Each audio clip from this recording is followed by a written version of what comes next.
As KJ comes, I want to acknowledge that 3 of the representatives of the petitioners are in the speaker's gallery. You can see them dressed in reflectors. Thank you. Mr. Speaker, I thank you. And there is no place where the border business has rubber stamped its influence like in the cities. Take 2 minutes. If you come to Nairobi City, you realize how important the people who are represented by the 3 gentlemen in the gallery are. Mr. Speaker, this petition gives us opportunity for 3 things. 1, organizing this sector into something that enables us to professionalize it. After professionalizing it, Mr. Speaker, we now start moving towards what we were promising when we were on top of cars and in rallies, saying that hii serikali ni ya mtu ya boda. In organizing, when we are making plans going forward, you realize that even our roads do not provide for the safety of the riders because we have constructed roads for motor vehicles without recognition that there is other motorized traffic that is two-wheeled. But finally, Mr. Speaker, there is the issue of technology. But technology must be approached carefully.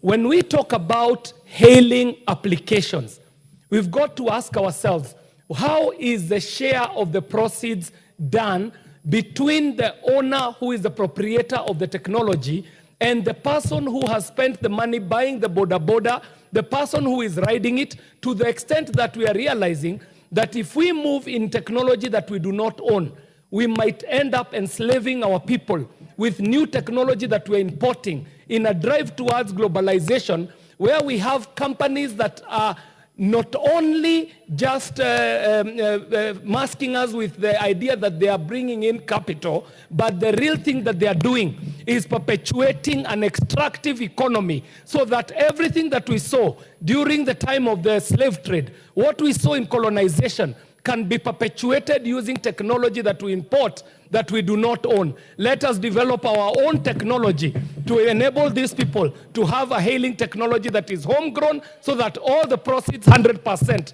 can remain in the country, Kenya. Thank you very much, Mr. Speaker. Aji.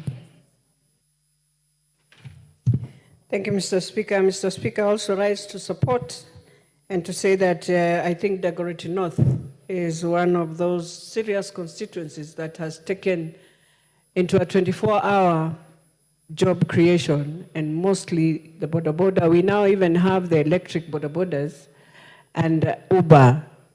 And Mr. Speaker, I know the challenges we face, especially with the police force.